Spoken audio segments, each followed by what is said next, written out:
¿Se imaginan comprar un territorio más grande que España por menos de lo que hoy cuesta un departamento en Nueva York? Parece increíble, ¿no?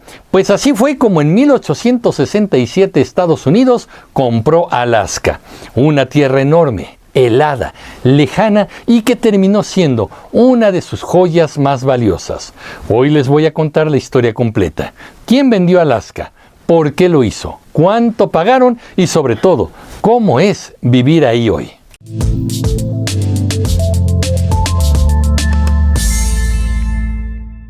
Para entender esta historia tenemos que viajar un poco más atrás, hasta el siglo XVIII. En esa época, las grandes potencias europeas se estaban repartiendo el mundo. España en América Latina, Inglaterra en Norteamérica, Francia en África y Asia. ¿Y Rusia? Bueno, Rusia también quería su pedazo. Fue entonces cuando en 1741 el navegante danés Vitus Bering, al servicio del Imperio ruso, llegó a lo que hoy conocemos como Alaska. Desde entonces Rusia empezó a colonizar esta tierra lejana, rica en pieles, especialmente de nutria marina, que era muy valiosa en Europa y Asia. Por cierto que el estrecho de Bering se llama así en honor a este navegante danés Vitus Bering, quien navegó por él en 1728 mientras estaba al servicio de la Armada rusa. Aunque otros navegantes como Semyon Deshniov pudieron haberlo cruzado antes, fue la expedición de Bering la que documentó y popularizó el descubrimiento. El estrecho es un cuerpo de agua que separa Asia en la región de Rusia de América, la parte de Alaska, y conecta el océano Ártico con el mar de Bering. En su punto más estrecho mide 85 kilómetros. Durante la última edad de hielo, el nivel del mar descendió, creando un puente de tierra conocido como Beringia, que permitió la migración de personas y animales entre los dos continentes. Aunque Bering fue el primero en registrar su cruce y difundir la información, es importante reconocer que otros pudieron haberlo atravesado antes. Sin embargo, su expedición fue fundamental para dar a conocer este importante punto geográfico. Pero volvamos al tema. Durante casi un siglo, Alaska fue territorio ruso, pero había un problema. Estaba demasiado lejos. Mantener puestos comerciales ahí era carísimo y para colmo, el comercio de pieles comenzó a decaer. La decisión rusa. En 1856, después de la Guerra de Crimea, Rusia estaba debilitada económica y militarmente. El imperio necesitaba dinero y temía perder Alaska ante una potencia como el Reino Unido, que ya dominaba Canadá. Así que el zar Alejandro II pensó lo impensable, vender Alaska. Y pensó, ¿a quién podríamos vendérsela? La respuesta, a los Estados Unidos. ¿Por qué? Porque en ese momento las relaciones entre Rusia y Estados Unidos eran bastante buenas y además los estadounidenses estaban en plena expansión hacia el oeste, soñando con dominar todo el continente. Vea nuestro video sobre el Destino Manifiesto para comprender el sueño expansionista de los Estados Unidos. La negociación. En Washington, un hombre no podía dejar de pensar en Alaska. William H. Seward, secretario de Estado de Estados Unidos. Se trataba de un soñador con una visión clara. Expandir la nación de costa a costa desde el Atlántico hasta el Pacífico. Y por qué no, también hacia el norte helado. Seward era un firme creyente del Destino Manifiesto, esa poderosa idea que justificaba el crecimiento territorial como si fuera un mandato divino.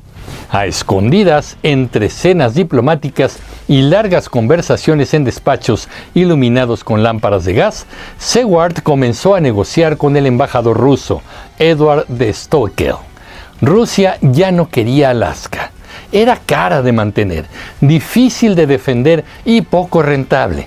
En cambio, para Seward, esa tierra fría representaba una puerta estratégica hacia Asia y el Pacífico Norte.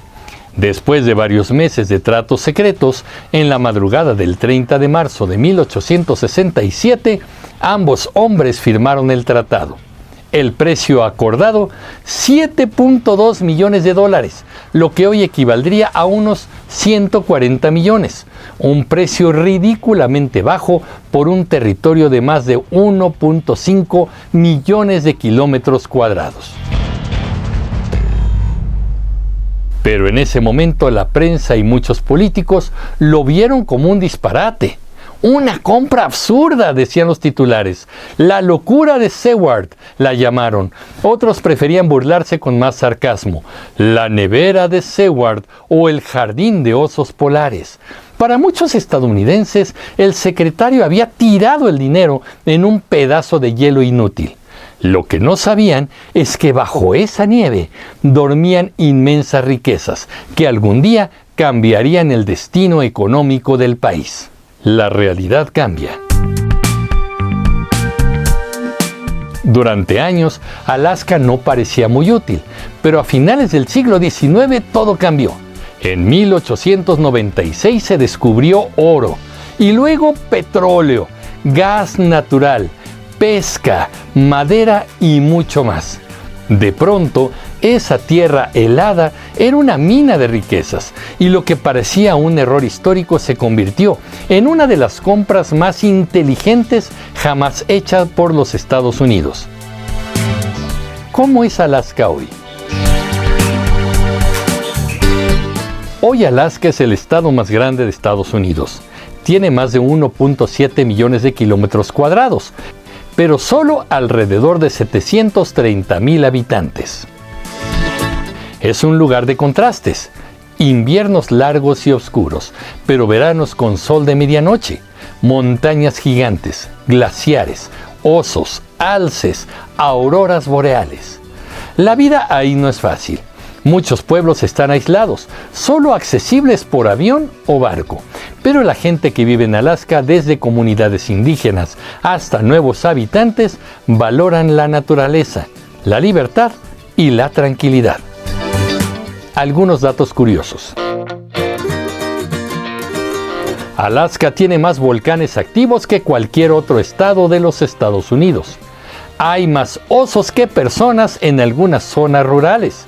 Y aunque fue comprada en 1867, no se convirtió en estado hasta 1959. Además, muchas comunidades indígenas como la Inuit, Aleutianos y Tlingit han vivido ahí desde hace miles de años. Su cultura sigue muy viva, con lenguas, tradiciones y formas de vida que nos enseñan a convivir con la naturaleza. Lo que empezó como una compra absurda se transformó en un símbolo de visión estratégica. Alaska, con su belleza salvaje y sus riquezas naturales, es hoy parte esencial de Estados Unidos. Y pensar que todo comenzó con $7 millones y una firma en un papel. ¿Pero qué opinan ustedes, comunicativos? Yo soy Emilio Pineda y los espero en el próximo capítulo de Comunicreando. Pásenla bien. Hasta pronto.